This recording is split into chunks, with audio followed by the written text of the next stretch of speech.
Ríe, reflexiona y quizás oféndete un poco con Sajorí. Sajorí es comedia irreverente, humor negro bien afilado y puertorriqueñidad sin filtros. Si disfrutas del sarcasmo, te ríes del absurdo diario y sabes que la vida en el archipiélago es un chiste que se cuenta solo, este libro es para ti. Lee, ríe y sobrevive. Consíguelo ya en archipiélagohistórico.com.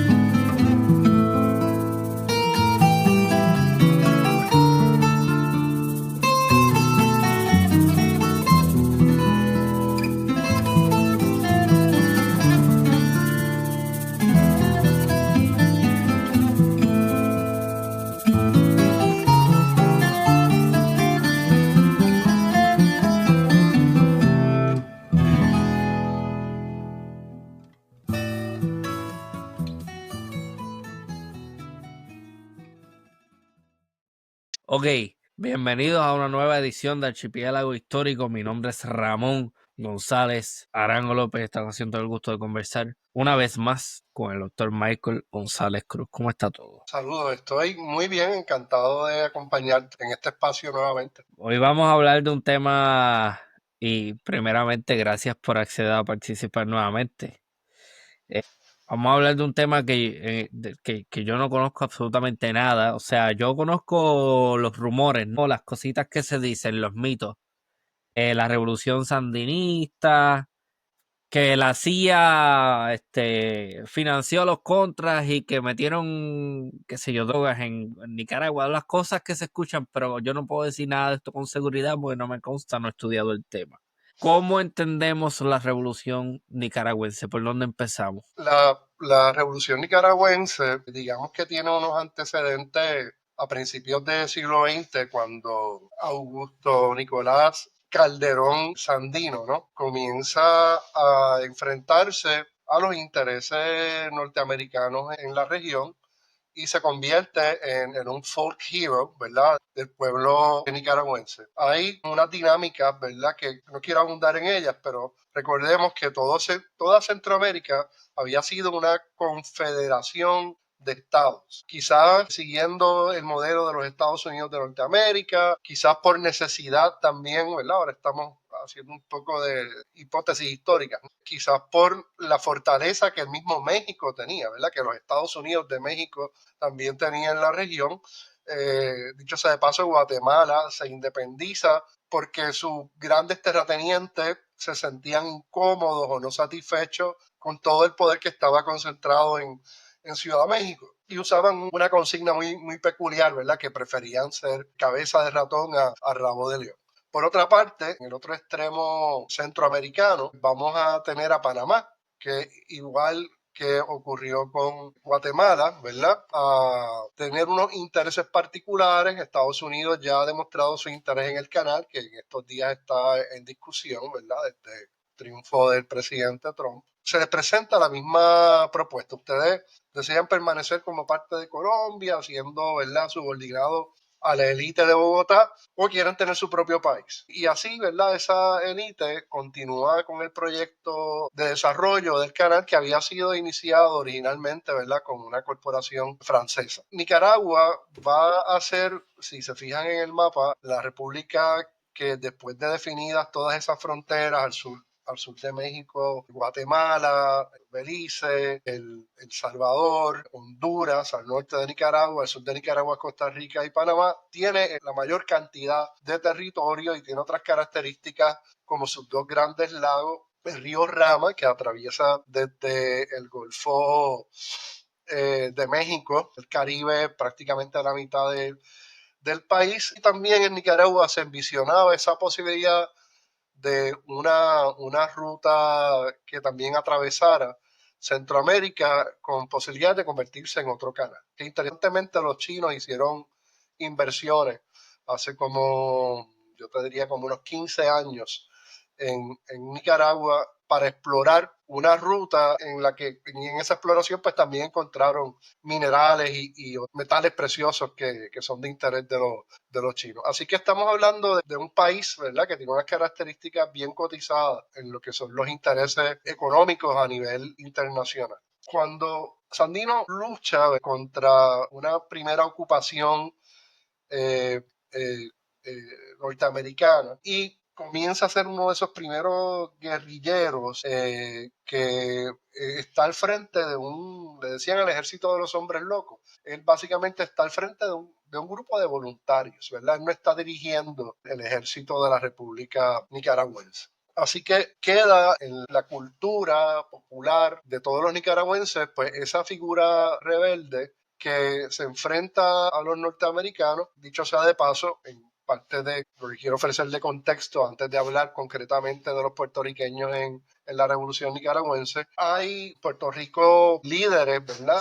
Como Juan Antonio Correa, que militó en el Partido Nacionalista y después fundó la Liga Socialista Puertorriqueña, que le adjudicaban al coronel Riggs haber conspirado, haber planificado la muerte de Sandino en Nicaragua. Y digamos que me gustaría comenzar, ¿verdad?, a tratar este asunto. Lo que yo voy a conversar contigo en este momento es una especie de informe de progreso, ¿verdad? Llevo trabajando un par de años con la historia de vida de varios combatientes puertorriqueños que participaron unos años antes del triunfo de la revolución en Nicaragua, la revolución sandinista a la que tú hacías referencia cuando comenzaste la entrevista. En esa etapa final de la ofensiva final, vamos a tener otros compañeros puertorriqueños y después del triunfo de la revolución va a haber voluntarios puertorriqueños que combaten a los contras que había entre ellos,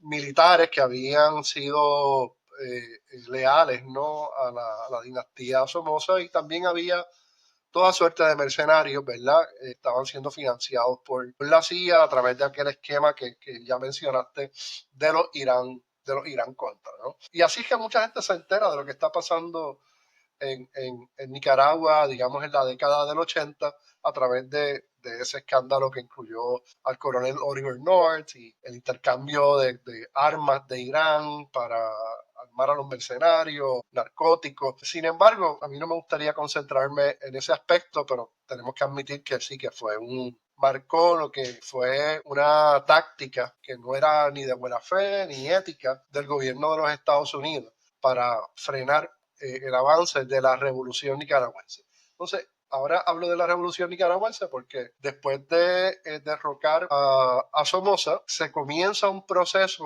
revolucionario que incluye también unas elecciones en la que resulta el ganador Daniel Ortega, enfrentándose a partidos que habían sido aliados del Frente Sandinista de Liberación Nacional, partidos conservadores, y se dan una serie de procesos como la reforma agraria, la reforma educativa, la reforma de salud y también pues, el desarrollo de otras estructuras estatales como el ejército sandinista, ya como una institución castrense, militar, profesional, ¿verdad?, muy distinta a lo que fueron las diferentes agrupaciones guerrilleras y las diferentes tendencias de la Guerra Popular Prolongada, tercerista, y comienza digamos, un periodo de 10 años, entre el 80 y el 90, a desatarse, ¿no?, todo ese proceso. Yo me voy a concentrar más en esta conversación en cuál es el origen de la motivación del interés de los puertorriqueños en unirse de manera voluntaria. Aquí no hay intercambio de dinero, no hay recompensas, no hay ningún interés personal detrás de estos puertorriqueños que a mediados de la década del 70 se unen al Frente de Liberación Nacional, que después se llama Frente Sandinista de Liberación Nacional, se unen a la ofensiva final de la retaguardia estratégica, que es la frontera entre Costa Rica y Nicaragua en el sur, y posteriormente en esto que estamos mencionando, que es la lucha contra los mercenarios auspiciados por la CIA, que se abrevia contra, ¿verdad?, porque eran reconocidos, ¿no?, por la revolución ahora en el poder como contrarrevolucionarios.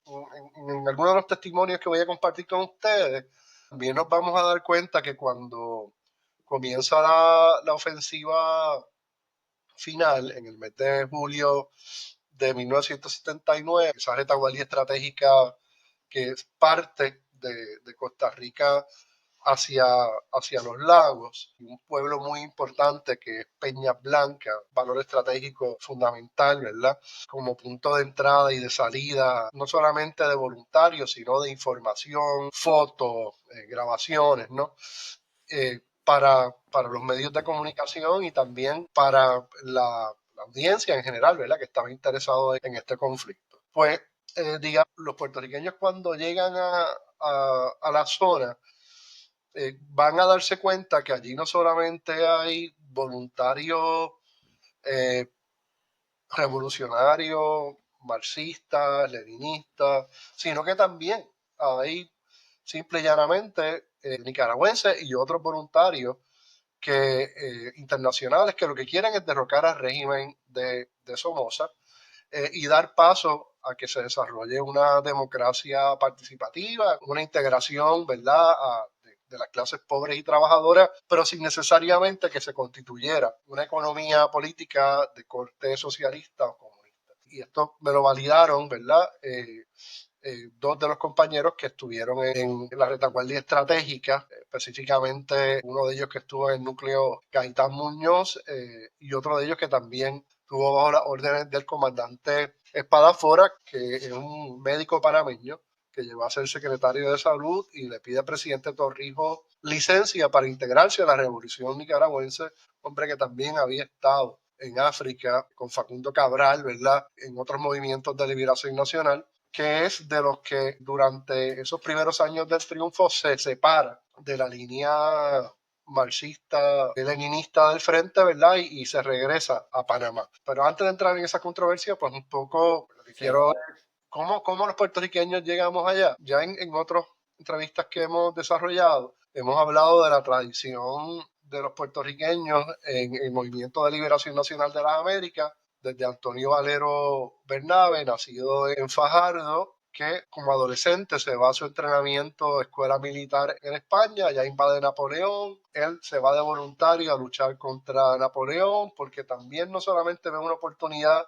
de combatir, ¿verdad?, contra el autoritarismo de Napoleón, sino de constituir una república en España. Cuando él se da cuenta que la monarquía vuelve al poder, él se traslada a México donde conoce a Bolívar y ahí se convierte en uno de los lugartenientes de Bolívar con unos papeles fundamentales en la liberación final de la Gran Colombia, ¿verdad? Ese territorio que hoy en día es Venezuela, Colombia, Ecuador y Bolivia.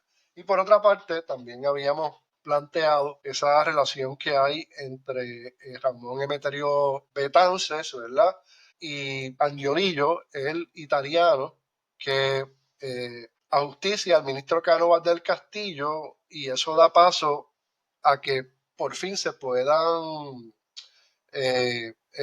establecer, ¿verdad?, las ganancias de esa guerra de los 10 años por la independencia de Cuba, y da paso a que Estados Unidos invada Cuba, Puerto Rico, y además sabemos que Guam y Filipinas en ese momento, pero es lo que saca finalmente a la corona española de nuestras islas. Y en eso hay una participación y hay lo que estoy estableciendo es que hay una trayectoria de puertorriqueños abocados de manera voluntaria, sin esperar nada a cambio, unirse a empresas de liberación nacional a nivel internacional. Ok.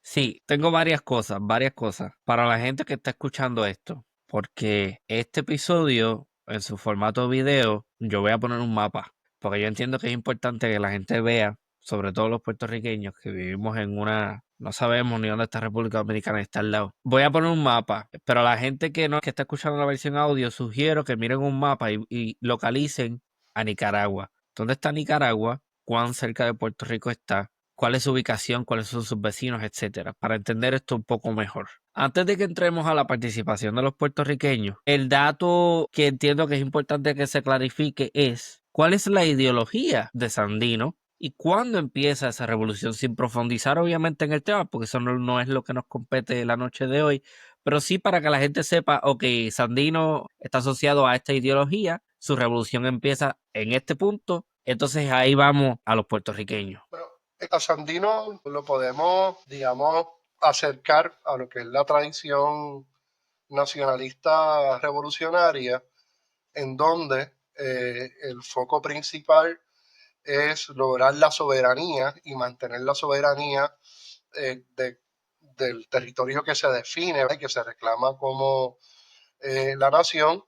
eh, Tiene un carácter antiimperialista en el sentido, ¿verdad?, de que primero España, después Estados Unidos, tenían unos intereses colonialistas en nuestra región, pero algunos estudiosos de Sandino también han visto en él, ¿verdad? Yo no soy un experto en ideología, también han visto en él cierto anarquismo y no necesariamente lo vieron en unos planes concretos, ¿verdad?, en Sandino para el desarrollo, para la creación de un Estado nacional. Así que esa sería mi respuesta tentativa por el momento. En Ok, caso de o sea Puerto que no Rico, necesariamente era un marxista-leninista, por ejemplo.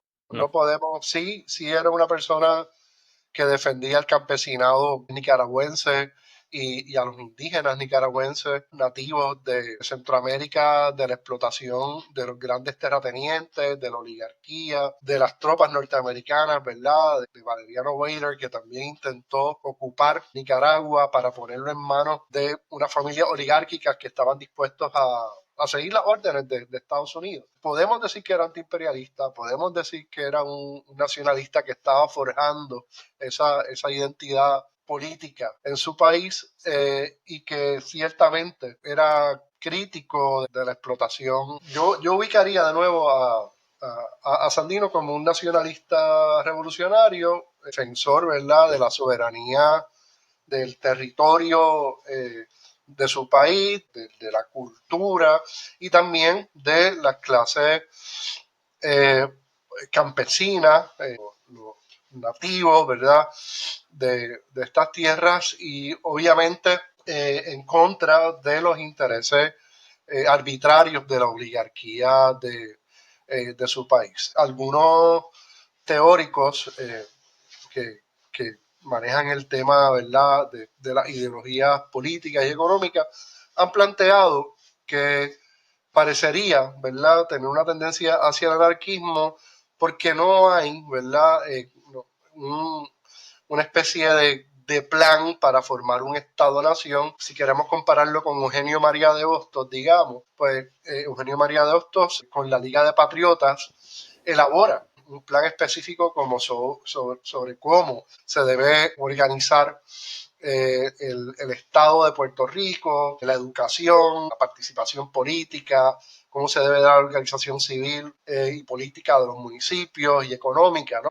Yo no he visto eso en Sandino, pero tampoco me sorprendería que con los hallazgos recientes que se están haciendo, a los archivos digitales, pues con información más accesible, pues se tenga, ¿no?, datos que permitirían argumentar lo contrario. Ahora, en la imaginación política de los puertorriqueños, Sandino es rescatado precisamente por el nacionalismo puertorriqueño como una referencia de un líder latinoamericano que logró expulsar a los intereses norteamericanos de la región, defender su patria, lo hizo con la gente pobre y trabajadora, lo hizo por medio de las armas. Así que tanto Pedro Albizu Campos como Juan Antonio Correger, ¿verdad?, van a convertirlo en una referencia para el Partido Nacionalista y para los simpatizantes de la independencia en Puerto Rico en ese momento. Uno de las personas que yo considero experto en Sandino, que pienso que debes de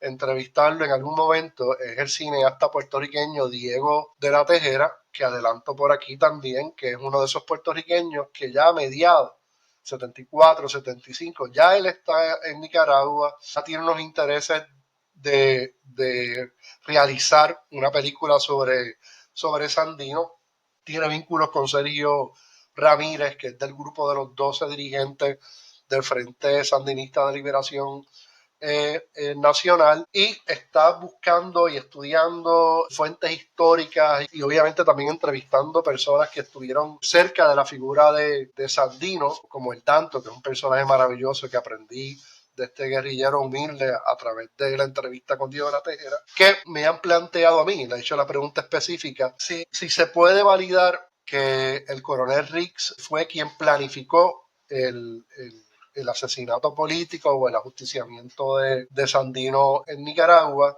y por lo visto no hay ningún dato concreto, evidencia concreta que apunte en esa dirección. Así que yo lo que argumento, ¿verdad?, en un artículo que se va a publicar este año en la revista Latin American Perspectives, es que sin duda alguna el coronel Riggs, cuando regresa de Rusia, después de estar allí como oficial de inteligencia en la Primera Guerra Mundial, lo trasladan a Nicaragua para que ayuden al primer presidente Somoza a establecer su Guardia Nacional, una Guardia Nacional que no solamente táctica y estratégicamente, operativamente, va a emular a la doctrina militar, las ciencias militares norteamericanas, sino que también ideológicamente van a comenzar ahí a desarrollar una simpatía, ¿verdad?, y un compromiso a largo plazo. Así que en ese sentido, pues sí me parece razonable que tanto Albizu como Corregel vieran en el coronel Riggs un enemigo de la causa por la independencia del pueblo nicaragüense como también del pueblo puertorriqueño. Y se desata este discurso que propone esa relación entre el asesinato de Riggs y el asesinato de Riggs, ¿verdad?, por un comando de nacionalistas puertorriqueños, como si fuera también una represalia por Riggs haber, digamos, establecido las condiciones y haber entrenado a un agente militar de la Guardia Nacional en Nicaragua. ¿Te está gustando este podcast? Si es así, suscríbete para no perderte ningún episodio nuevo. Sigue a Archipiélago Histórico en las redes sociales y visita archipiélagohistórico.com para más contenido exclusivo. No olvides dejar un buen review si te gusta el podcast y compartirlo con amigos y familiares. Gracias por tu apoyo y por ser parte de esta comunidad. De vuelta al episodio. Que asesinaran a Sandino. Así que por ahí, ¿verdad?, pues podemos tener otros debates y yo, como estamos apenas, ¿verdad?, estudiando este asunto, pues estoy abierto a ver cualquier evidencia y entender, ¿verdad?, cualquier hipótesis que se plantee. Lo cierto es que después de la masacre de Río Piedra, que fue el 24 de octubre del 35, cuando Elías Beauchamp e Irán Rosado ajustician al coronel Riggs un 29 de febrero de 1936, se da con mayor intensidad, ¿verdad?, esa hipótesis, ¿verdad?, se argumenta con mayor intensidad del carácter antiimperialista de la lucha nacionalista. Incluso Corregel llega a decir que los nacionalistas nivelaron la pistola, ¿verdad?, en Centroamérica. Y esto también se da justo en el contexto de Puerto Rico, en que se desarrolla la doctrina política de Truman y comienza a establecerse en las pautas para crear el Estado Libre Asociado. Aunque tuviéramos un gobernador puertorriqueño, Piñeiro no era un gobernador electo, era un gobernador que estaba encaminando la política de estatus excepcional para Puerto Rico, y como consecuencia de estos hechos, nosotros vamos a ver que se desata la insurrección nacionalista de 1950, aparte de la insurrección en Mayagüez, Ponce, Naranjito, el asalto a la fortaleza del 50, también termina en lo que es el magnicidio o el intento del atentado de magnicidio del mismo presidente Truman en la Casa Blair, que era la casa presidencial que se estaba usando en ese momento mientras se remodelaba la Casa Blanca original y la actual Casa Blanca. El mismo Truman es el que da la orden de que se bombardeen Utuado, utilizando la aviación que estaba estacionada, los Thunderbird P-47, lanzando bombas de 500 libras sobre la población de Utuado, que estaba armada. Sí había un comando nacionalista que había tomado Utuado, Jayuya, comandos nacionalistas asaltando y tomando cuarteles y otras instalaciones militares en otros pueblos de la isla. Se notaba, ¿verdad?, que el ánimo de Truman era el de demostrar que era capaz hasta de ordenar la muerte de ciudadanos norteamericanos en su colonia, ¿verdad?, para demostrar que su interés era real y que estaba dispuesto, ¿verdad?, a usar todo el poder que tuviera disponible para mantener la relación colonial de Puerto Rico. Sabemos que en ese comando, ¿verdad?, Oscar Collazo y Griselio Torresola logran dar de baja a un oficial de la policía secreta, ¿verdad?, que es la que le da seguridad al presidente, y también cae Griselio Torresola en ese combate. Los nacionalistas no se quedan, digamos, de manos cruzadas. Sabemos que se produce el 1 de marzo del 54 el ataque al Congreso de los Estados Unidos para denunciar, ¿verdad?, que en Puerto Rico no se había establecido ningún gobierno soberano, que no había ningún proceso de descolonización, sino que lo que se había logrado era, digamos, el establecimiento de un gobierno electo por los puertorriqueños. Eso tiene sus virtudes, pero no incluye la soberanía como muchos puertorriqueños que votaron en las elecciones y que votaron a favor del referéndum, pues pensaban que iba a abocar ese mínimo de soberanía para Puerto Rico. De ese proceso sabemos, y ya lo hemos discutido muy brevemente sobre esto, los puertorriqueños comienzan a darse cuenta que ese enfrentamiento directo que los nacionalistas a través de sus comandos habían demostrado su rechazo a la relación colonial con los Estados Unidos no era ya apropiado a mediados de la década del 50 por las consecuencias que tuvo, y surge lo que hemos llamado la nueva lucha, y afortunadamente has tenido por aquí a Ángel Agosto, a Guillermo Morejón, a Álvaro Rivera, ¿verdad?, y otros compañeros que han seguido desarrollando este tema de la lucha armada y clandestina a mediados del siglo XX en Puerto Rico.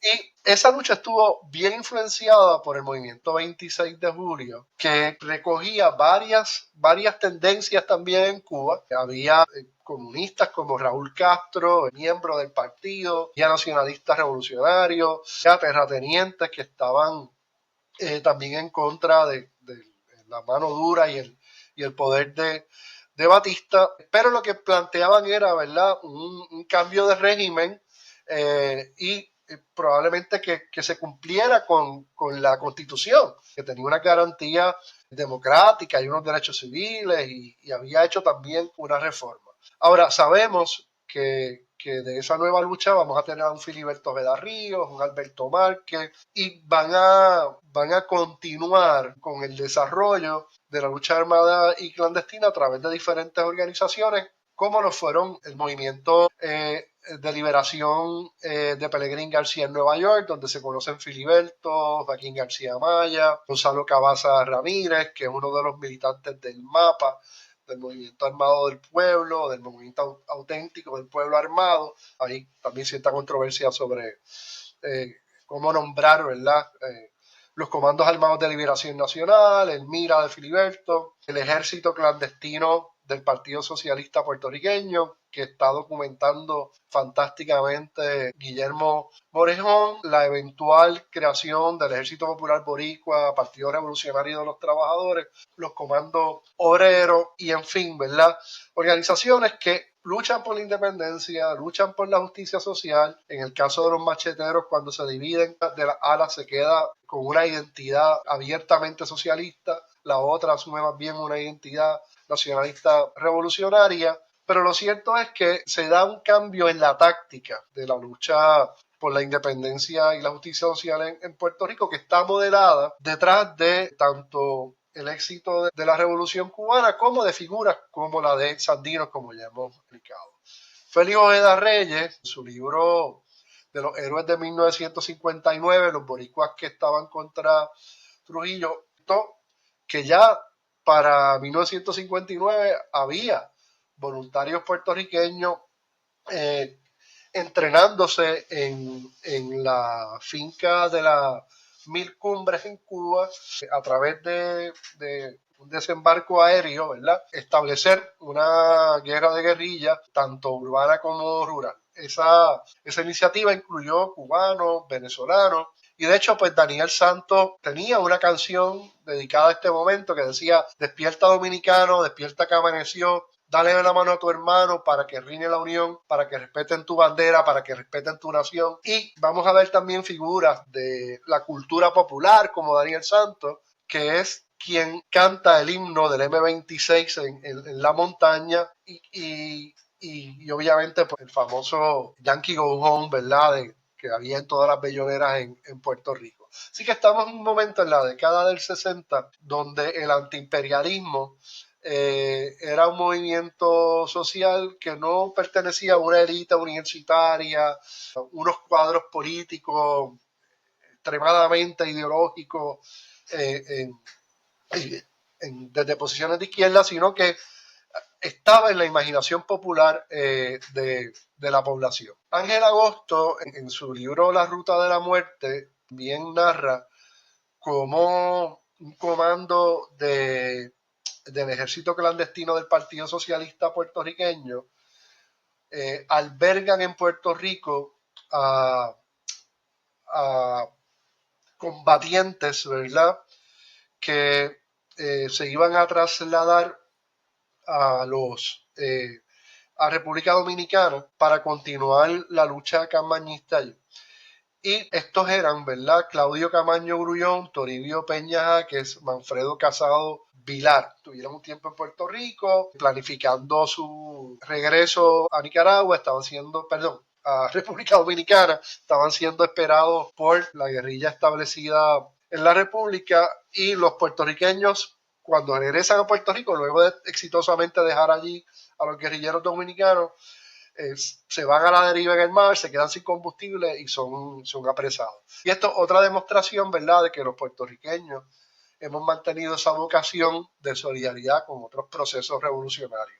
También lo va a ser el caso de la toma del consulado chileno, que se da el 3 de julio de 1978 por Pablo Marcano y Nidia Cuevas. Toman el consulado chileno en San Juan. Siempre la prensa se enfocó, y el movimiento independentista, en que se estaba demandando la excarcelación de los nacionalistas presos. Lolita Lebrón, Rafael Cáncer Miranda, Irving Flores, Andrés Figueroa Cordero. Pero en el comunicado de prensa está claro que se le exigía al presidente Carter que dejara de enviar armas y tecnología al régimen de Augusto Pinochet. Acá pues quizás desaparece ese reclamo de Pablo Marcano y Nidia Cuevas, que también fue respaldado por los comandos obreros revolucionarios. Y quizás la acción, ¿verdad?, más llamativa fue el operativo Pitirre 2 en enero de 1981, cuando el Partido Revolucionario Puertorriqueño, Ejército Popular Boricua Machetero, sabotearon la flota de la Guardia Nacional Aérea en un acto de solidaridad. Porque esta flota estaba atacando precisamente donde se estaba el terreno de operaciones de la guerrilla salvadoreña. Estaba siendo utilizada también para hostigar a los nicaragüenses que resistían los ataques de los contras, y también había sido utilizada en la incursión en Granada. Así que yo tengo 52 años ahora. En este momento, en el 81, que apenas tenía 9 años, era un momento interesante porque uno sentía como que nosotros, David, habíamos derrotado a Goliat, y se le abre a uno la mente qué está pasando en Nicaragua y qué está pasando en El Salvador. Y los que vivíamos pues cerca en Aguadilla de Base Raimi, que teníamos, ¿verdad?, un poco de relación, ¿verdad?, con ver estos vuelos y prácticas que había en la región, y obviamente era una tecnología avanzada en aquel momento, y que los macheteros tuvieran esa capacidad de dejarlos inoperantes, pues era motivo de orgullo, ¿no? Aunque por otra parte también estábamos viviendo quizás el peor momento de la violencia política entre bandas de extrema derecha que atacaban al movimiento por independencia, al Partido Socialista, una policía que reprimía, ¿verdad?, manifestaciones totalmente legales, estudiantiles o contra la guerra, ¿no? Y ya cuando comienza la revolución sandinista, digamos que nosotros teníamos una referencia de cómo los puertorriqueños nos habíamos solidarizado con los cubanos, cómo era necesario solidarizarnos con los dominicanos y continuar esa solidaridad con el pueblo nicaragüense. La revolución sandinista fue liderada, ¿verdad? Por un grupo de jóvenes, la mayoría de ellos universitarios. El foco era derrocar la dinastía familiar de los Somoza que habían gobernado desde 1937. Uno de los entrevistados incluso me dice que el hijo de Somoza, que después se convierte en jefe militar, había sido entrenado en Alemania. Así que estamos hablando de un apoyo sofisticado de los Estados Unidos para defender sus intereses en Centroamérica y para evitar que Nicaragua siguiera el rumbo de la Revolución Cubana, de convertirse, ¿verdad?, en un Estado-nación con un ordenamiento económico y político socialista. ¿Qué ocurre? Que esta lucha que comienza en los 50 con nacionalistas revolucionarios manteniendo viva, ¿verdad?, la ideología de sandinista, van a verse influenciados por la Revolución Cubana, por la Revolución de Argelia y organizan lo que se conoció primero como el Frente de Liberación Nacional en el 61. Tienen dos acciones espectaculares. El 13 de octubre del 77 asaltan el cuartel San Carlos, que era un antiguo cuartel español que se estaba utilizando por la Guardia Nacional en Nicaragua. Y el 22 de agosto de 1978 tomaron el Palacio del Congreso nicaragüense, que también era utilizado por otros ministerios, ¿no?, del gobierno nicaragüense. ¿Qué me gustaría decir sobre esto?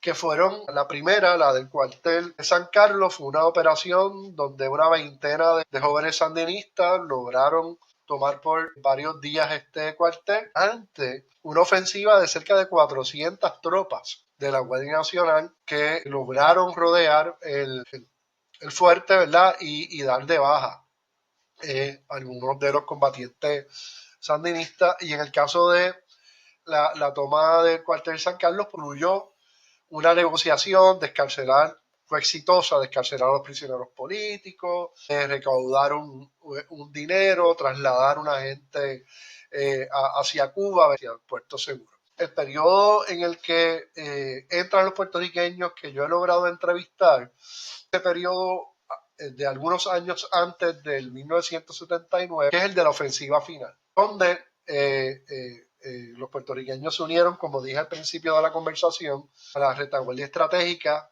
del Frente Sur en la frontera con Nicaragua y obviamente penetraron Nicaragua y combatieron allá contra la Guardia Nacional. Los puertorriqueños pues no estaban solos. Allí hubo puertorriqueños que conocieron costarricenses, conocieron mexicanos, conocieron salvadoreños, estuvieron en las mismas misiones y yo creo que eso amplió, ¿verdad?, un poco esa tradición que ya habían comenzado Betances, que ya había comenzado Valero Bernabe con Simón Bolívar y que ciertamente ahora a través de los nuevos medios de comunicación en masa y modernos, oye, no había internet, pero sí teníamos radiodifusión y teledifusión accesible, ¿no?, a las masas, que se proyectaran y que eso también animara al movimiento descolonizador de Puerto Rico. Y como advertí al principio, algunos de estos puertorriqueños regresan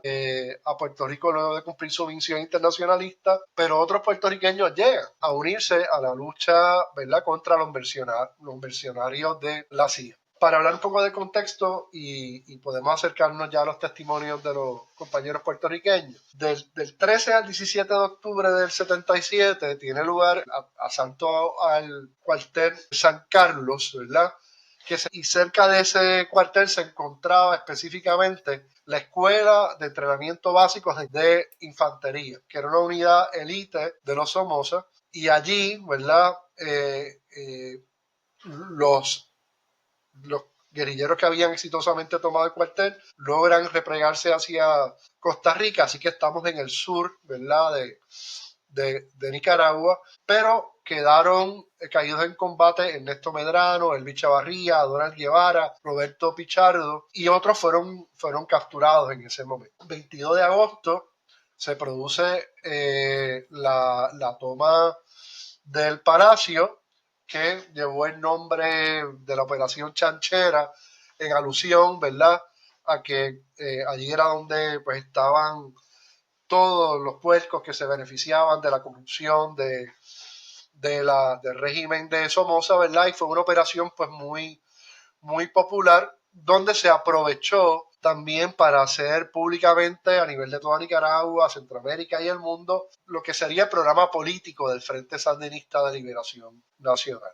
Y aquí entramos a lo que serían los puertorriqueños que voluntariamente ingresaron al Frente Sur, ¿verdad?, a la retaguardia estratégica desde la frontera de Costa Rica hacia Nicaragua. El compañero que tiene una historia real maravillosa es el compañero José García Maya. Ok, puedo hacer una pregunta respecto a las entrevistas. ¿En qué difiere la metodología de la entrevista dentro de la sociología con la metodología de la historia oral? ¿O es la misma metodología que está utilizando en estos trabajos? Hay sus diferencias, pero no creo que tengan que ver entre disciplinas, entre historia y sociología. Cuando miramos la historia oral, estamos hablando de una metodología que tiende a buscar documentar las experiencias de personas, de individuos o de grupos, comunidades, que no tienen un registro histórico y que a través de la figura del sociólogo, del antropólogo, del historiador, se recogen esos datos, se publican, ¿no?, y entonces ya hay un registro para ello. Por ejemplo, el profesor Carlos Hernández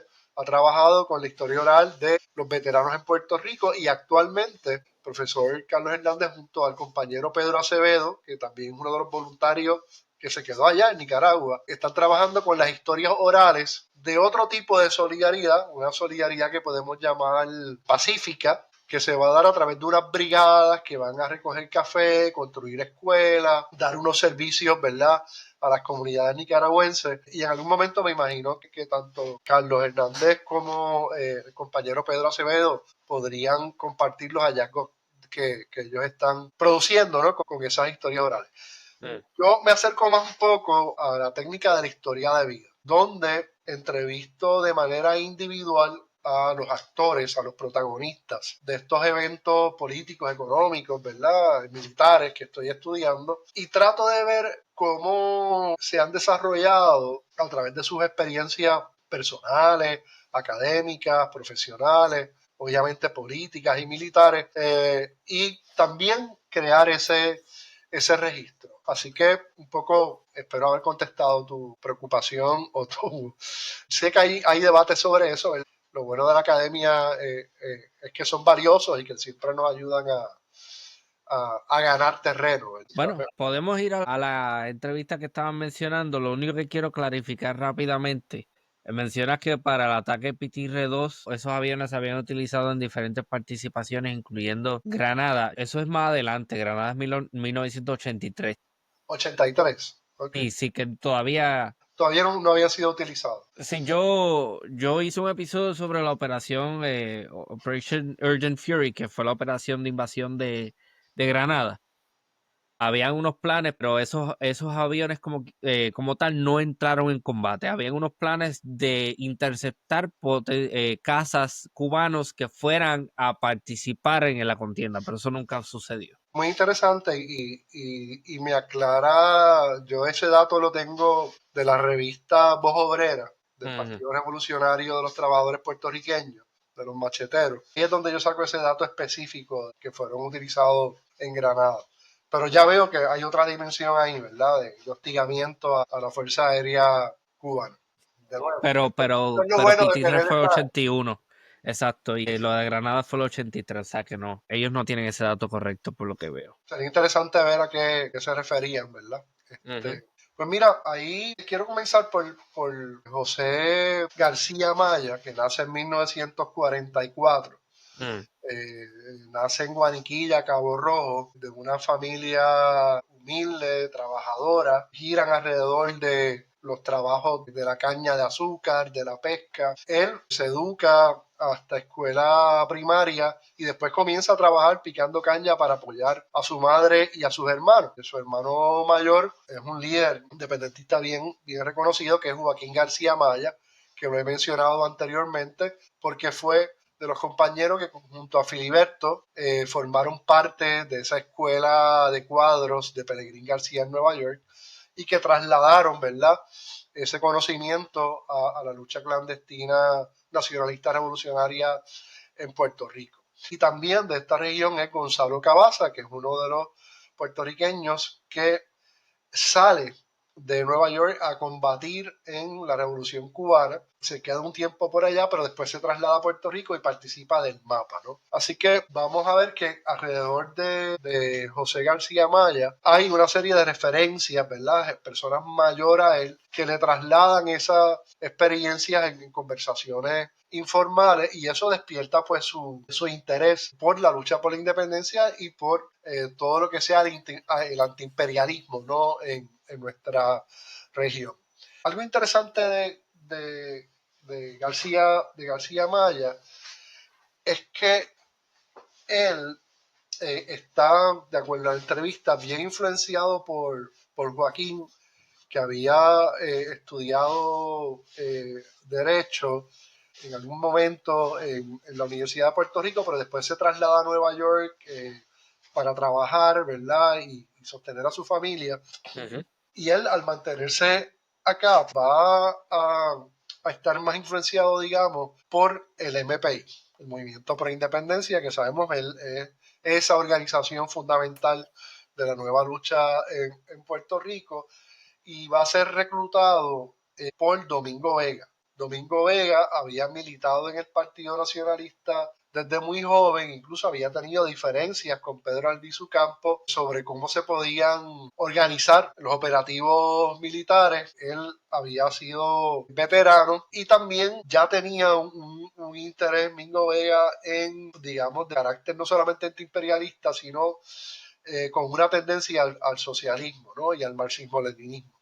Es Mingo Vega quien recluta al compañero José García Maya para el MPI y posteriormente para los Comandos Armados de Liberación, que sabemos que es quizás la organización, ¿verdad?, que tuvo mayor contundencia desde mediados de la década del 50 hasta que se convirtió, ¿verdad?, en el ejército clandestino del Partido Socialista puertorriqueño, cuando se da esa, digamos, transformación ideológica y organizativa, ¿no?, en ese movimiento. Este compañero, como resultado de su militancia política en este momento de la nueva lucha, es acusado de poner unos explosivos en un cine norteamericano en la región oeste de Puerto Rico y es procesado criminalmente en el tribunal de Aguadilla. Ujú. Está sumariado después que comienza el proceso en La Princesa, y en La Princesa conoce a uno de los nacionalistas que había participado en la insurrección de 1950 y el nombre de ese nacionalista era Justo. Así que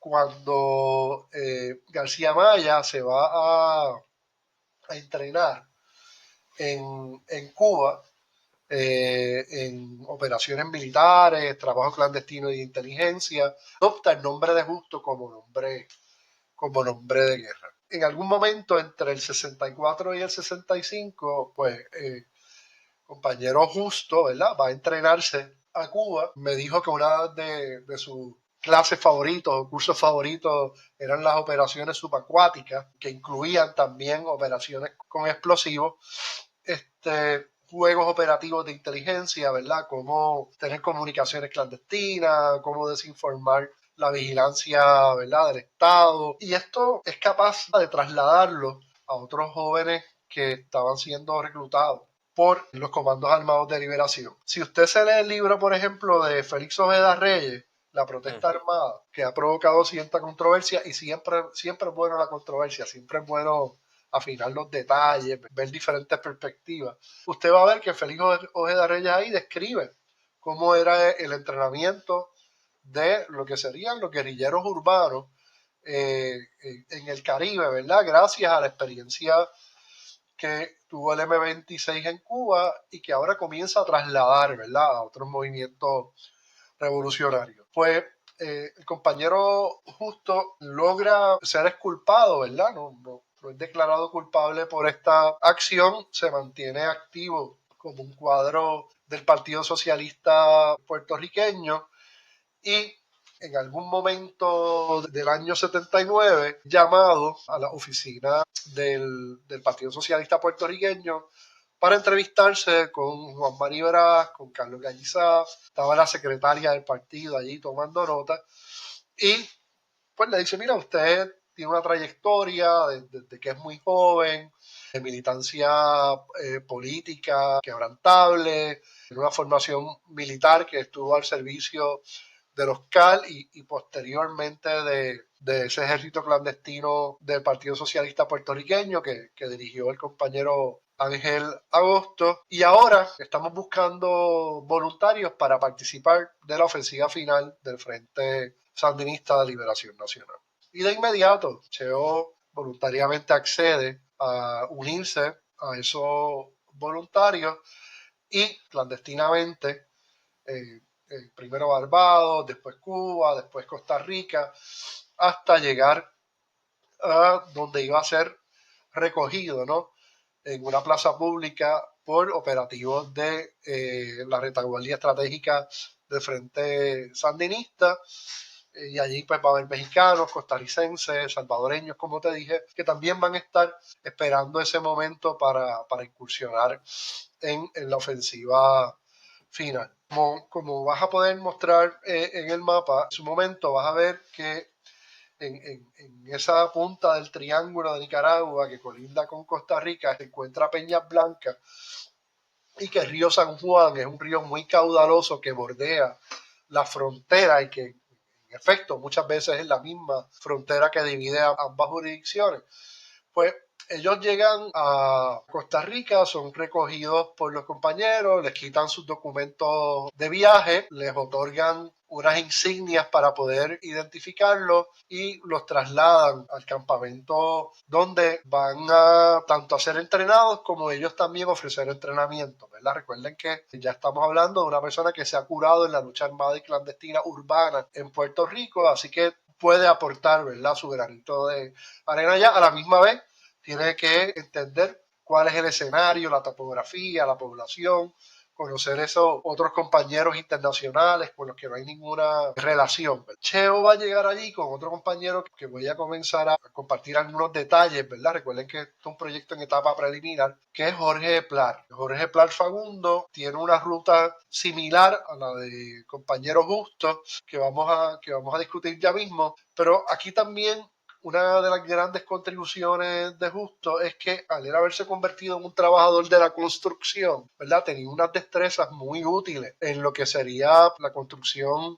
de fosas, que sería también cómo destruyo un puente, ¿verdad? Cómo puedo preparar un buzón para guardar ahí armas o habituallamiento que no sea descubierto por el enemigo, y pues todo ese entrenamiento que también había sido producto, ¿no?, de la escuela cubana. Este compañero, en su historia de vida, yo puedo notar que siente mucha simpatía por los jovencitos menores de edad que había de voluntarios allí. Y había nicaragüenses, salvadoreños, costarricenses, panameños. Algunos de ellos lo que tenían eran 15, 16 años. Quizás los de 17 años eran los que más tenían, ¿verdad?, una apariencia adulta, ¿no? Y creo que algo que ha caracterizado a José García Maya a través de toda su vida es que se le ha hecho fácil trabajar con jóvenes, guiarlos, aconsejarlos. Y esto denota, ¿verdad?, un poco, no paternalismo, pero sí que él está dispuesto a humildemente, ¿no?, a ayudar a estos nuevos cuadros, ¿verdad?, estos nuevos revolucionarios. Y esto muchas veces no lo vemos. Muchas veces lo que vemos en el liderato revolucionario es cierto autoritarismo, o sea, cierta vehemencia actuada, ¿no? Y eso a mí siempre me ha causado mucha admiración de este compañero. Voy a tener que leer aquí para no fallar, para memoria de, de García Maya, el compañero Justo. Él nos relata. Entonces bajó un T-28 que venía por ahí arrasando. T-28 es un avión de combate.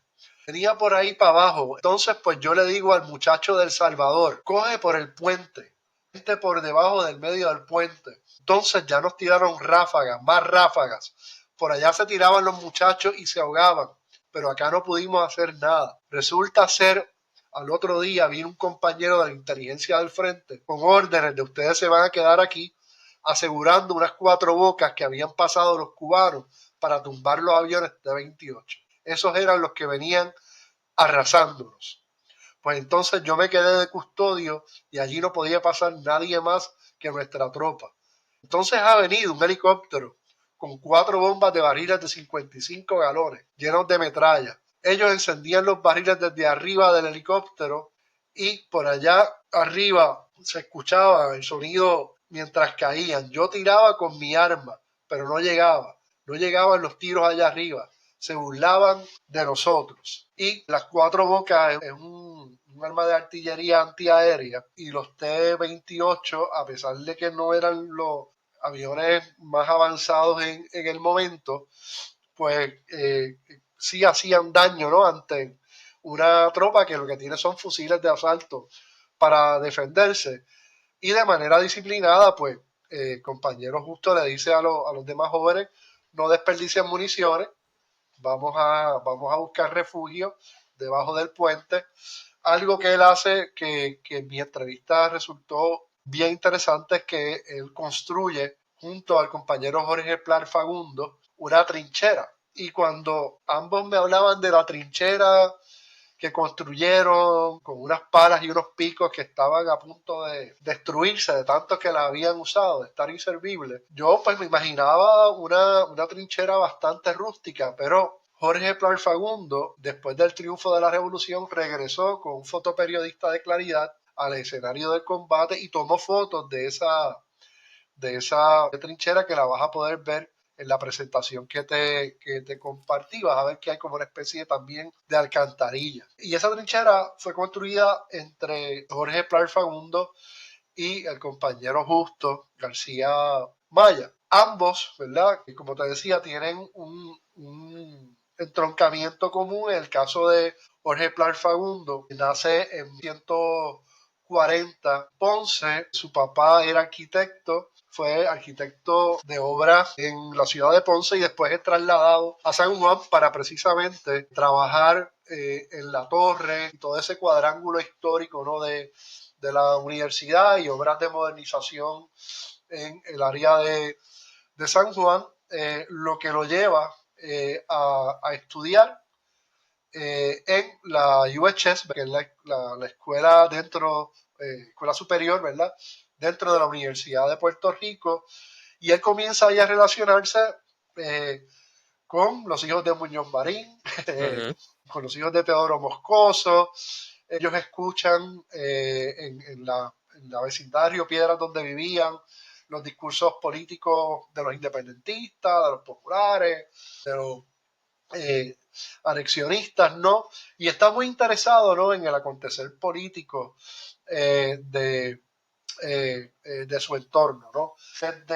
Desde que está en escuela superior, él me narra que tenía interés en la aviación, ¿verdad? Era muy bueno en física, muy bueno en todas estas materias de las ciencias naturales, un lector ávido, buena condición física, y nota que hay un grupo de cadetes del cuerpo del Civil Air Patrol, de la patrulla aérea civil, que están reclutando jóvenes para enseñarles aeronáutica y marcha y disciplina y tal. Entonces él se une voluntariamente, al tiempo se decepciona porque en realidad no estaba enfocado en lo que le interesaba a él, que era la cuestión de la aeronáutica, y se va graduado, se va su primer año, esto antes ocurría en la universidad con la misma gente del área metropolitana, hacían su primer año de estudios generales en Río Piedras y después eran trasladados a los programas de su interés en Mayagüez. En este caso, programa de ingeniería con, ¿verdad? El interés que él tenía de proseguir estudios en aeronáutica. Y de hecho, en aquel momento era compulsorio pertenecer al ROTC, así que ingresa al ROTC, allí busca la forma, después que reciben algunos botellazos y malas palabras cuando se hacían los desfiles, de ingresar a la banda porque le interesaba mucho la música. De hecho, fue músico aficionado, profesional en el área de San Juan cuando se tuvo que regresar allá. Y Jorge Plar, aquí va la diferencia con el compañero Justo, José García Maya, que al ser universitario, ¿verdad? Pues va a tener una experiencia cercana, ¿no? A lo que sería esa primera generación de la FUPI, de la Federación Universitaria por Independencia. Él llega en el año 58, 59 a la Universidad de Puerto Rico, Río Piedras, y después a Mayagüez. Pasa un año en Mayagüez, como te describí, pero se enferma y no puede regresar a continuar sus estudios acá en el colegio y decide regresar a Río Piedras y allá continuar en humanidades, que también pues le iba muy bien como lector crítico, intelectual, no de formación.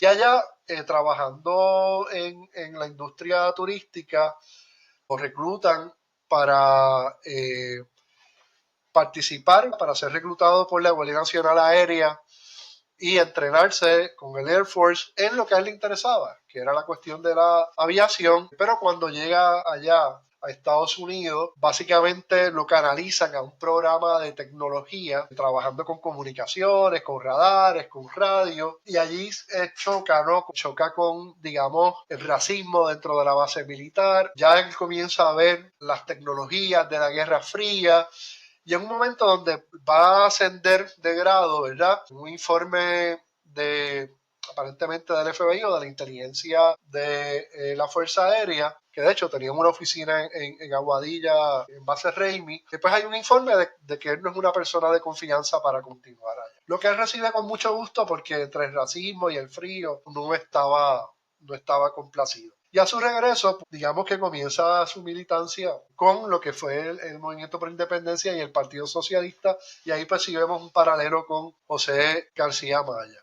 A mí me parece muy interesante la historia de vida de Jorge Plar Fagundo, porque a su regreso en Puerto Rico, a pesar de estar educado por encima del promedio de los puertorriqueños, de ser una persona inteligente y disciplinada, cada vez que conseguía un trabajo, como por ejemplo en Fuentes Fluviales, allí llegaba la unidad de inteligencia de la Policía de Puerto Rico, que estaba encargada de reprimir a los independentistas, y le presionaban a los patronos, así que tuvo unas dificultades, ¿no? Hasta que comienza también como empresario a dirigir el cine en Santurce, que era un proyecto del Partido Socialista puertorriqueño, así como la imprenta de Claridad y el mismo periódico, ¿no?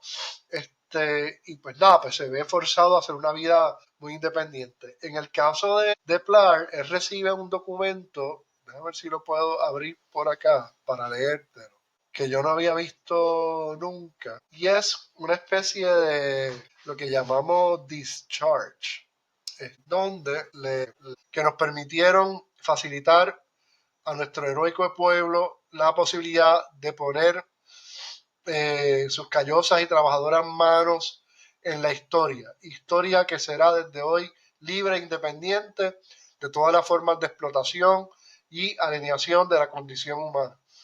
Camaradas, nuevamente, gracias. Dado en Nicaragua, en nuestro año de la liberación, núcleo Gaitán Muñoz, retaguardia estratégica del frente, y está firmada por Rodrigo. El compañero Justo también recibió este tipo de documentos y un documento similar del Partido Socialista puertorriqueño. Ambos recibieron la bandera insignia del Frente Sandinista con una placa que vas a ver ahí que se parece a los dog tags de los militares.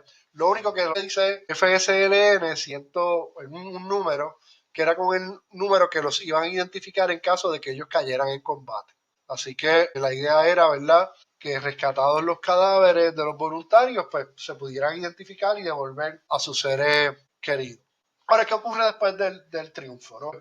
Vamos a tener la incursión de los ex guardias nacionales que querían que Somoza volviera al poder, que estaban apoyados por la Agencia Central de Inteligencia y los mercenarios que pudieran contratar. Y en este momento la CIA, bajo la administración de Ronald Reagan, financia y arma también voluntarios civiles que se quieren unir durante este periodo de la Guerra Fría, pues a la lucha contra el socialismo, contra el comunismo y toda esa dimensión ideológica que a veces es lo que más se destaca, ¿no? Los contras, sin duda, cometieron violaciones de derechos humanos, ataques terroristas contra la población civil, violaciones sistemáticas contra las mujeres. Eso está ampliamente documentado y dista mucho, por ejemplo, del comportamiento de los voluntarios a favor de la revolución sandinista, que siempre vamos a ver y siempre yo veo en el testimonio, por ejemplo, en el testimonio de Justo,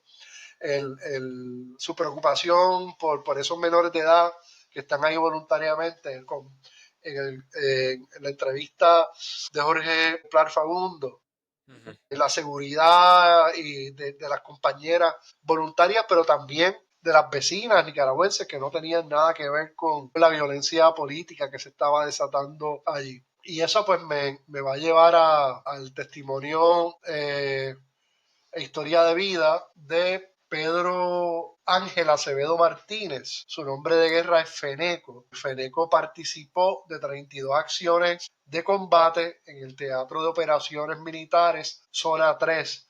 En uno de los mapas que te comparto, vas a ver que hay unas rutas donde se puede ver el movimiento de los diferentes frentes. En este caso es hacia la frontera norte con Honduras, porque el compañero Feneco, Pedro Ángel Acevedo Martínez, que nació en 1954, de una familia migrante en los Estados Unidos, pero que regresa a Yauco a estudiar en la escuela superior y formarse acá en la Universidad de Puerto Rico, es de los que le toca primero combatir en la defensa circular de Managua, después del triunfo de la revolución, y eventualmente trasladarse a la guerra para enfrentarse a los contras apoyados por la CIA. Dice uno de los documentos que también puedes ver en la presentación, que desempeñó responsabilidades en escala ascendente apegado a la conducta de abnegación, entrega y dedicación, distinguiéndose como jefe de escuadra, jefe de pelotón, oficial de cultura política. Eso es un sinónimo de la cuestión de inteligencia y contrainteligencia, y jefe de operaciones del batallón Juan José Quesada. En el documento que te comparto, él puede leer un informe de compañero Pedro Acevedo, nombre de guerra Feneco, de las operaciones que él dirigió, y también vas a poder ver un diploma ya más elaborado que el que se le entrega a Plar Fagundo justo después del triunfo, diploma que se le entrega en el 1984, ¿verdad? Lo que quiere decir que Feneco estuvo combatiendo durante esos años, digamos, cruciales, ¿no? En que los contras tenían todo el apoyo de la CIA. Y también se puede observar una foto tomada del periódico donde se encuentra el compañero puertorriqueño Feneco frente a la tropa cuando están siendo desmovilizados. ¿Qué me parece a mí interesante de Pedro en esta historia? Es que él proviene, como te dije, de una familia que emigra de Yauco a Estados Unidos.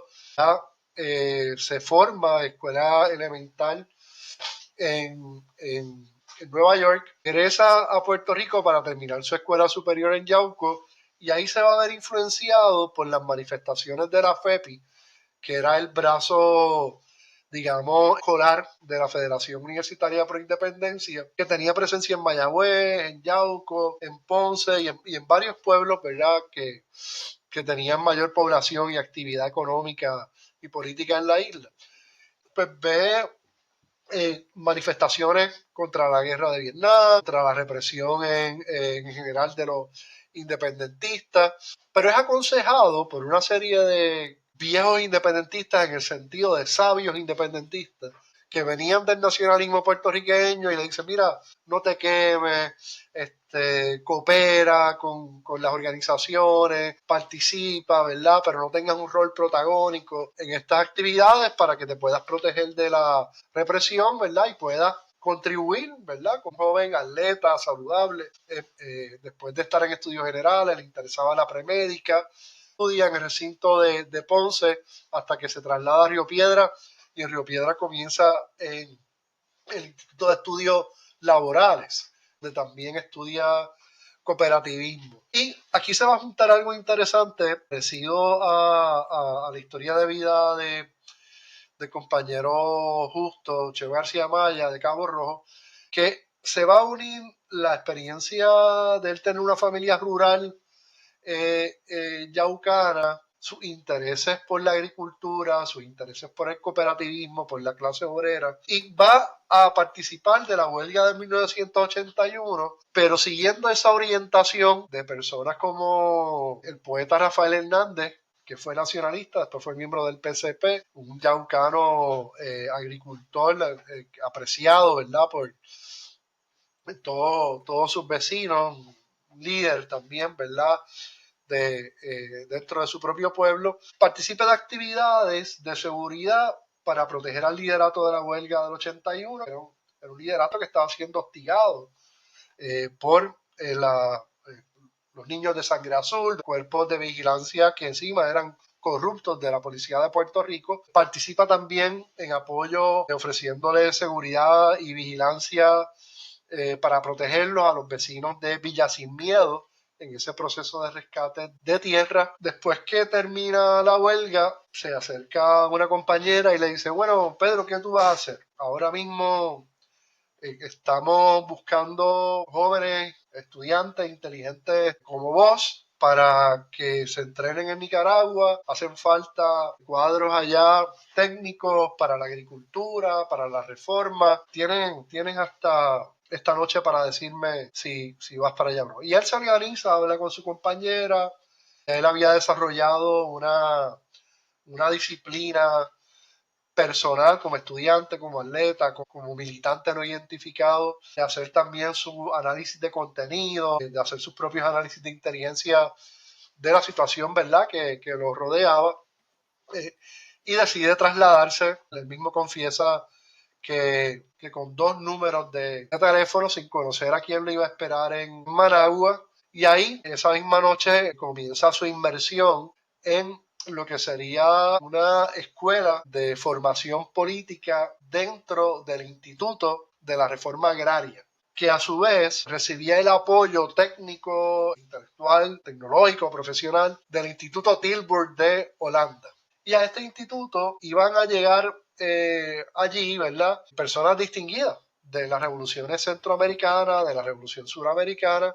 Van a tener unos debates sobre los documentos políticos, históricos que están analizando. Van a también tener sus exámenes sobre la cuestión de la agricultura y la reforma agraria. Tienen que ir a hacer trabajo con las cooperativas que se están organizando en el campo, y entre un fin de semana y otro entra en contacto con guerrilleros que habían estado en El Salvador, que habían estado en Guatemala, que habían estado en México, que habían estado en Chile, algunos de ellos guerrilleros urbanos, rurales, algunos de ellos maoístas, otros marxistas, otros, ¿verdad?, de las diferentes tendencias que había en Nicaragua, la tercerista, etcétera.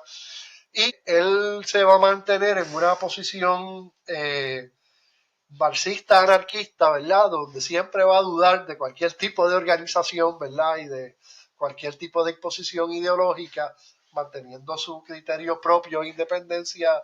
Y en ese proceso de formación, pues se dan unos debates interesantísimos, donde él también se va nutriendo de las experiencias de estos otros jóvenes que están en el instituto. Y de ahí, cuando se da precisamente los rumores de la invasión a Granada, él parte a formar lo que es el Círculo de Defensa de Managua, en el que se incorporan las milicias territoriales, los comités de defensa de la revolución, que eran de vecinos voluntarios, con las personas que habían tenido algún entrenamiento militar mínimo, ¿no? Entre ellos el compañero Fereco, Pedro Acevedo, ¿no? Un poco es académico unos días, militar en formación en otros, es internacionalista todo el tiempo, y a raíz de los rumores de la invasión, pues ahí se tienen que dar unos emplazamientos también de Katiuska, de Cuatro Bocas, entrenar a la gente, ¿verdad? Para que no utilicen la energía eléctrica y no puedan ser observados a través de las tecnologías, ¿verdad? Que había disponibles en ese momento.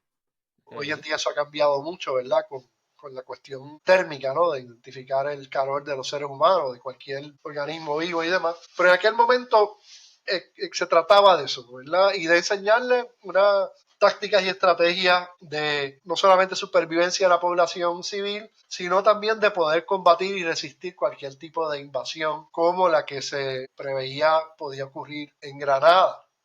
Y en Jamaica también vale la pena decirlo, que también tuvo su gobierno de carácter socialista en ese periodo.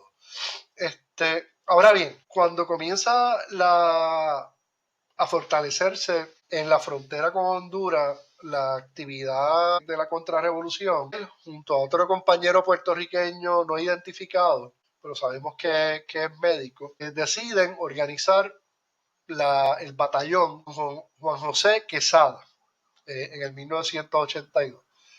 Y ahí reclutan una serie de voluntarios, tanto nicaragüenses como internacionalistas, y van a partir hacia la montaña 599 hombres. Quiero aclarar que esto no es en el periodo donde se hizo compulsorio servicio militar en Nicaragua. Realmente esos 599 hombres que fueron desplazados en noviembre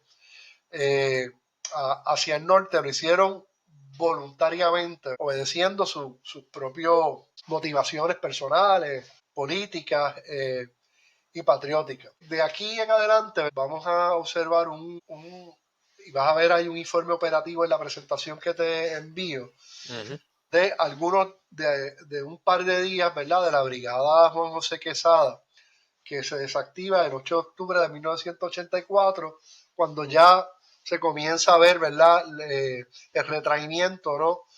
De los contras y se acerca un poco la victoria de esta segunda dimensión de la revolución nicaragüense.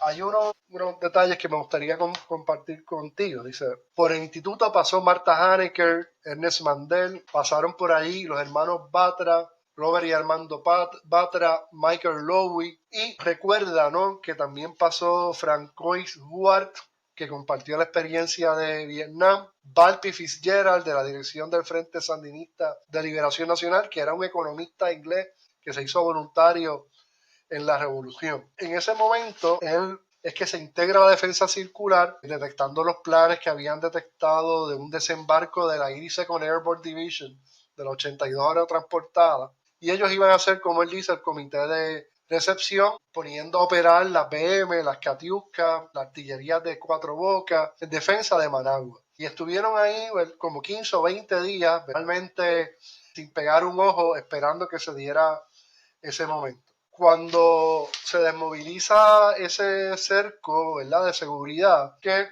suben a la montaña en noviembre de 1983 y tienen que dividir la tropa porque mover casi 600 personas en la montaña pues es muy evidente. Así que se producen diferentes jefaturas de escuadra que van a hacer las exploraciones, recoger inteligencia, otros se van a enfrentar a los contras, otros van a hacer trabajo político con las comunidades, ¿verdad?, que están en ese fuego cruzado, y también van a formar parte de los batallones de lucha irregular que van a ser entrenados por las Fuerzas Armadas Revolucionarios Cubanos. Finalmente bajaron 175 hombres, ¿verdad? Y de esos 175 que bajaron de la montaña, hubo 14 muertos en estas operaciones. Hay una parte de su testimonio que a mí me llamó mucho la atención. Está con una escuadra haciendo un reconocimiento cerca de la frontera. Uh-huh. Y dice, entonces se van yendo todo sigiloso, todo aquello que tú puedes estar aquí, pasamos por ahí, no se escucha nada, era de noche. Podíamos pasar porque hay unas técnicas para caminar. Si tú sacas la basurita y pones el pie, sacas todas las hojas y pones el pie, y así vas saliendo sin hacer ruido en el monte. Y entonces unos tipos me dicen del otro lado, por allá, y yo no los puedo ver, y no se me ocurre una clave, un santo y seña, ¿verdad? Que algo de lo que habla también compañero Plar. De noche, como no se puede tener ningún tipo de linterna, ningún tipo de fogata, ¿verdad? No puedes ver nada para que no te vean a ti tampoco. Se establece un juego de contraseña donde solamente tu escuadra conoce cuál es la clave amiga para no enfrentarse, ¿verdad? No hay un fuego cruzado. Y dice, en ese momento los contras se dan cuenta que nosotros que somos sandinistas, nosotros nos damos cuenta que ellos son contras y se desata el infierno, ¿verdad? Hay tiros por todas partes, hay heridos, y eso ocurre el 11 de enero de 1983. Ese momento, cuando se para el fuego, pregunta que cómo están allá. Pregunta a los contras, ¿cómo están ustedes? Muertos, heridos. Y le contesta una persona y le dice, estoy herido. Él le dice, pues mira, yo me voy a acercar, tenemos médicos, te vamos a dar atención, no dispares. Y cuando se acercan a esta persona, ve una granada en la mano a la que le ha quitado la espoleta. Dice, ¿qué hago aquí ahora? O sea, ¿cómo salvo a mi tropa, incluso a los heridos y a la tropa de ellos mismos? Y él se anima a agarrarle la granada, ¿verdad? Ponerle la espoleta y llevarse, pues, como preso de guerra a los heridos y a los sobrevivientes. Y él dice que no es como en las películas, que en realidad todo el mundo tiene miedo, que en realidad estas acciones ocurren en fracciones de segundo, ¿verdad? Y que solamente un buen entrenamiento y no el coraje o el heroísmo es lo que salva a los combatientes cuando están en combate. La siguiente etapa de mi trabajo continuó enfocada en unos compañeros que son cineastas, fotógrafos, camarógrafos, que son reclutados para documentar la ofensiva final y antes documentar algunos de los combates que se estaban dando ya en el frente sur. Para muchos puertorriqueños, el nombre de Emilio Rodríguez y Diego de la Tejera es conocido en la industria de la cultura, del cine, pero no todos saben que estos dos cineastas, ¿verdad?, fueron parte de esta misión internacionalista de puertorriqueños que llegaron no solamente a documentar la guerra, sino también a combatir, porque en la circunstancia que usted se encuentra, ¿verdad?, tiene que defenderse, aunque la misión sea la de la documentación gráfica, ¿no?, de esta guerra, que es bien importante, porque en este momento no hay internet, no hay podcast, no hay redes sociales como Instagram, Facebook, Twitter, así que estamos todavía en el siglo XX, las noticias para producirlas hay que documentarlas con cámara, fotos, videos, redactando notas, ¿verdad? Y Diego de la Tejera, que nació en Ponce, comenzó a estudiar ingeniería mecánica en el colegio de Mayagüez. Esto es bien interesante porque ya tenemos aquí dos colegiales que fueron voluntarios y se gradúa de humanidades, no porque no tuviera éxito en ingeniería mecánica, es que era un apasionado del teatro, ¿no? Y decide cambiar de concentración y continuar estudios doctorales en teatro y en cine en NYU, que es lo que terminó también exitosamente. Él en 1971 funda Sandino Films.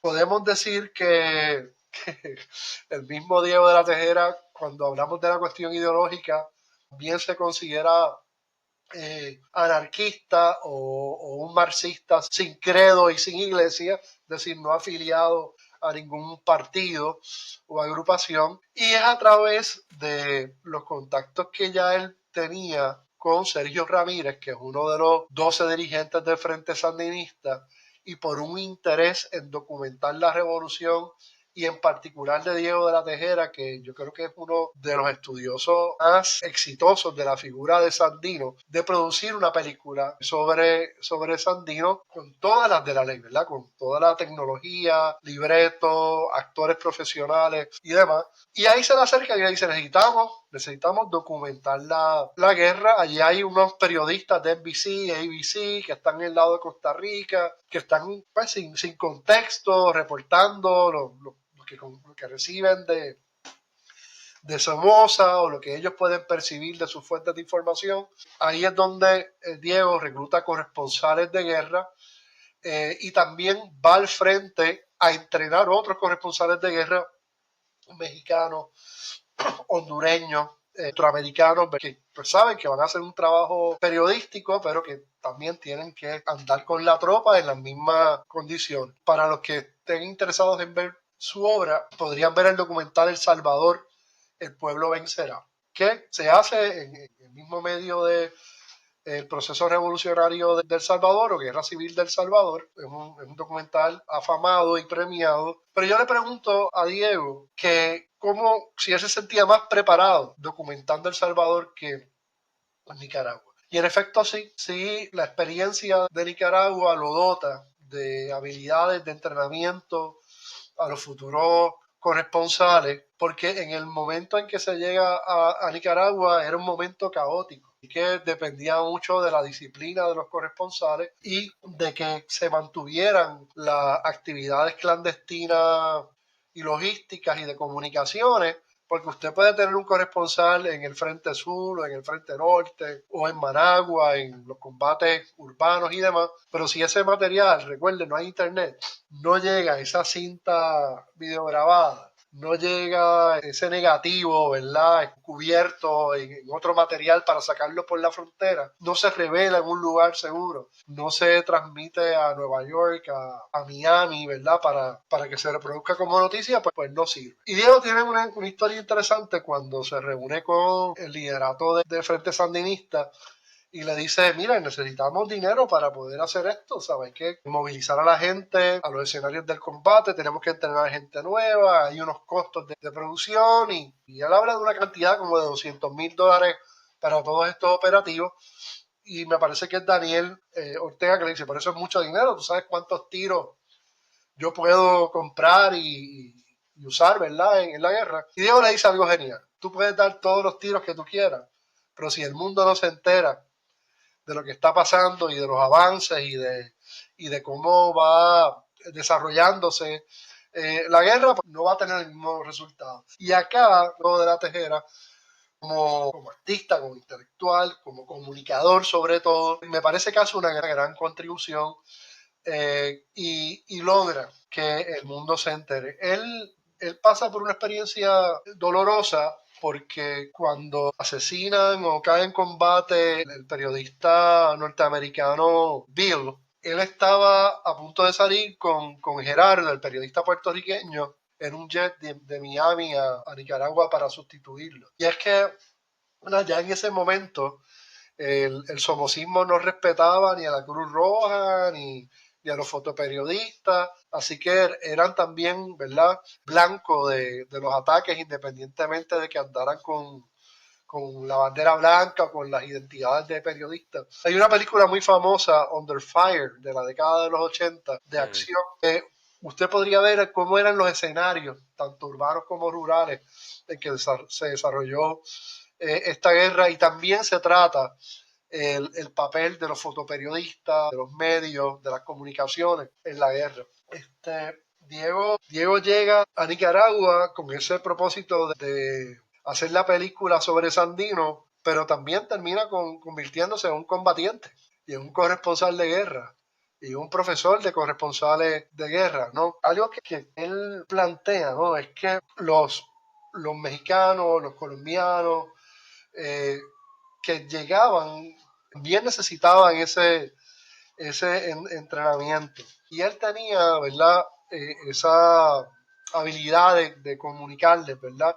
Tanto cómo era el escenario de las operaciones, como militarmente las precauciones que tenían que tomar. Él estuvo también en Peña Blanca, que es el escenario en el que combate el compañero Justo y el compañero Jorge Plar Fagundo. Y él relata aquí un momento interesante, y es que antes del triunfo, Emilio, y con Emilio voy a terminar esta conversación, Emilio Rodríguez hace una foto espectacular que es de una nena como de 13 o 14 años con un fusil dándole el sol, haciendo contraste, ¿verdad?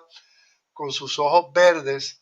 Y esa foto de Emilio se convierte en la portada del Time Magazine. Y eso comienza a humanizar, ¿verdad? Y a que tanto los ciudadanos norteamericanos como latinoamericanos pues vean ese otro rostro juvenil de la guerra, femenino de la guerra, y bueno, es parte, ¿no?, de cómo ese trabajo. En algunas de las imágenes que están tituladas como Emilio Rodríguez Vázquez, corresponsal de guerra, Emilio tiene una trayectoria interesante porque nace en Calley, donde empieza a criarse. Su papá ingresa al ejército de los Estados Unidos y en algún momento es trasladado a Francia a cumplir una misión allá. Su papá era tirador de 45, competía, lo llevaba a las prácticas,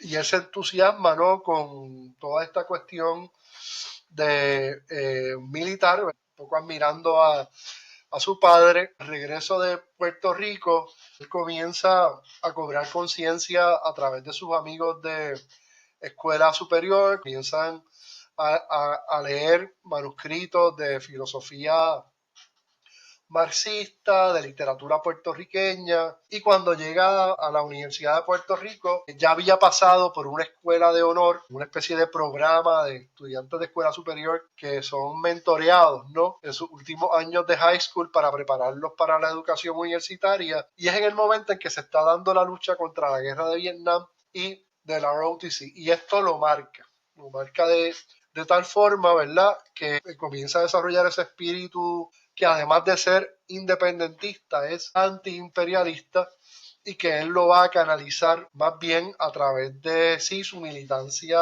en la FUPI, pero sobre todo a través de sus destrezas intelectuales y artísticas como camarógrafo. En las imágenes que vas a ver son imágenes producto de su incursión como corresponsal de guerra. Vas a ver ahí guerrilleros con obuses, guerrilleros con FAL, y una foto que es bien impresionante donde se ve una camioneta anaranjada, yo diría, con pedazos y partes de cuerpos humanos. Y por un lado, ¿no?, tienes aquella imagen de la niña de 13 o 14 años, de ojos verdes, con el fusil, después del triunfo, pero por otro lado tienes esta carnicería. ¿Y qué te puedo decir? Te hace pensar en el concepto de lo sublime de Kant, que es que lo sublime es cuando se encuentra eh, el ser humano con lo más hermoso, con lo más heroico, con lo más bello, pero a la misma vez con lo más terrible, con lo más horrible, con lo intolerable, ¿no?, que todos vamos a encontrar en la guerra. Y a mí me ha conmovido mucho ver en el compañero Justo su preocupación por los jóvenes menores de edad, de Jorge por las mujeres en la guerrilla, de Pedro, que tiene una historia fascinante. Me gustaría que lo entrevistaras en algún momento, Pedro Acevedo, sobre el empeño de ellos como batallón Juan José Quesada, no parecerse para nada a los mercenarios contra, tratar a la población con respeto, defender a las mujeres independientemente de simpatizaban o no simpatizaban con la revolución, compartir lo que tuvieran con la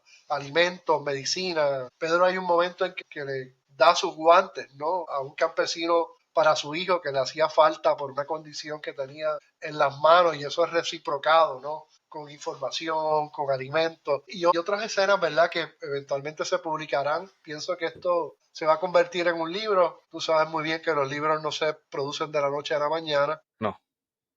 Esto también va a ser un producto en el que voy a, ¿verdad?, compartir el testimonio de estos puertorriqueños que fueron voluntarios en la revolución y mi interés de hacer este adelanto contigo, este teaser contigo, ¿verdad? Es que me gustaría que amigos, amigas que vean este producto y tengan pistas que podamos seguir de otros puertorriqueños que combatieron en Nicaragua, se comuniquen contigo, se comuniquen conmigo y nos compartan esas pistas y veamos cómo pueden ser fotos, pueden ser mapas, pueden ser una reunión con alguien que quiera conocer la investigación y uno pues le explica por dónde vamos y si quieren participar o no. Y pues te agradezco mucho por este espacio. Oh, wow, muchísimas gracias porque si el proyecto no está terminado y como quiera accediste a participar, eso dice mucho, o sea, y yo agradezco eso. ¿Qué tipo de información específicamente me estás buscando del público? Porque acabo de mencionar información sobre reuniones, fotografía. Me estás hablando de que estás buscando específicamente otros potenciales participantes de puertorriqueños de esta contienda. Sí, porque en las historias de vida de estos cuatro compañeros, Ujú. y va a ser una quinta, ¿verdad? Con Emilio Rodríguez.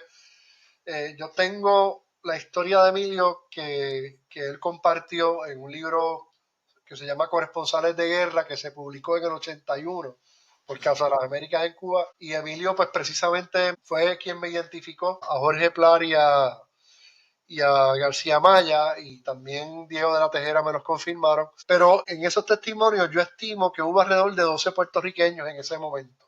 Y me gustaría ver si lo que llamamos bola de nieve, siguiendo esa Sí. metodología, pues podemos llegar a otros testimonios y documentarlos, ¿no? Y ya sabemos que algunos van a ser militantes experimentados, ¿verdad? De las organizaciones que conocemos en Puerto Rico, pero otros no. Otros pudieron haber llegado allí por otras motivaciones en este periodo. Ok, bueno, pues se me ocurre que yo puedo promocionar mi correo electrónico, visita archipiélagohistórico.com.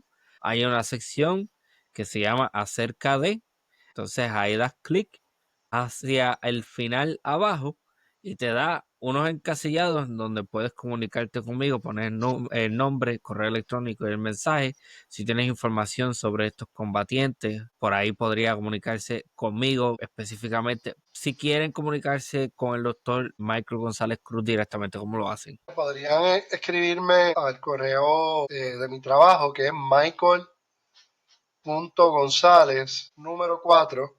Sí, pues eso yo lo voy a poner entonces en el video para que salga, para que lo puedan ver también. Entonces, al principio hiciste un recuento bien general sobre el clandestinaje en Puerto Rico. Eso tiene, obviamente, como había mencionado, hace alusión a unas conversaciones previas que nosotros hemos tenido. Para la gente que escucha el podcast en su formato de audio, los episodios son el número 44. Episodio 44, Lucha Armada, Organizaciones Clandestinas, Filiberto Ojeda Ríos y Nacionalismo, con el doctor Michael González Cruz.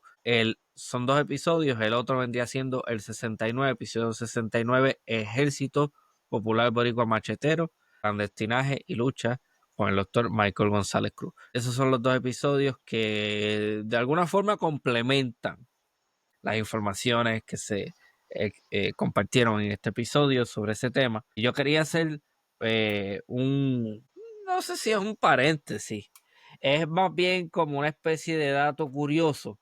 Hay un juego que salió para el Nintendo Entertainment System, que es bien popular entre todos estos chamaquitos que se criaron en los 80 y 90, que se llama Contra.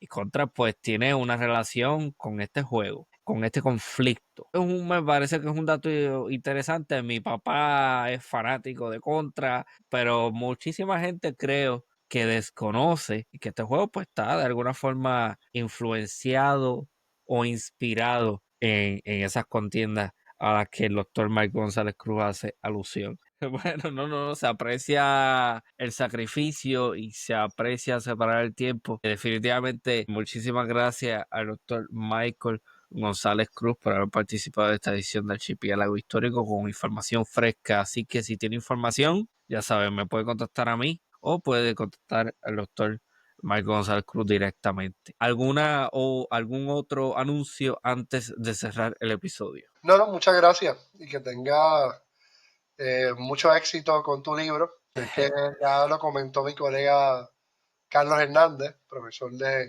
Historia acá en el recinto de Mayagüez. Así que te enviaré mis comentarios. Pues gracias, lo espero. Mi cuento favorito, yo tengo un cuento favorito de ese, que yo me gocé de ese, escribiéndolo. Se llama Submarino. Ese es mi cuento favorito de este libro. Bueno, yo me gocé escribir ese libro y ese cuento también particularmente. Se llama, para que lo tengas en mente cuando lo leas, Submarino Alemán tipo 7. Ese es mi cuento favorito Voy a estar atento. de mi primer libro que se llama Sajorí. Lo puedes conseguir en archipiélagohistórico.com.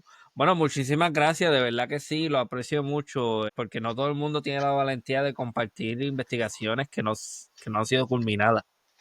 Eso es algo que por lo general no se hace. Sí, yo comprendo, ¿verdad? También ese cero y disciplina, ¿no? De muchos colegas, pero en este caso, ¿verdad? Yo creo que la misma historia, el mismo trabajo académico se beneficia de personas que vean este episodio, ¿verdad? Y quieran compartirnos las pistas que ellos tengan para poder seguirla y hacer este trabajo en equipo. Así que muchas gracias nuevamente, siempre es un placer estar en Archipiélago Histórico. ¿No? Y nosotros nos contactamos a cada rato. Bueno, muchísimas gracias nuevamente y esto ha sido una nueva edición del Archipiélago Histórico. Hasta la próxima.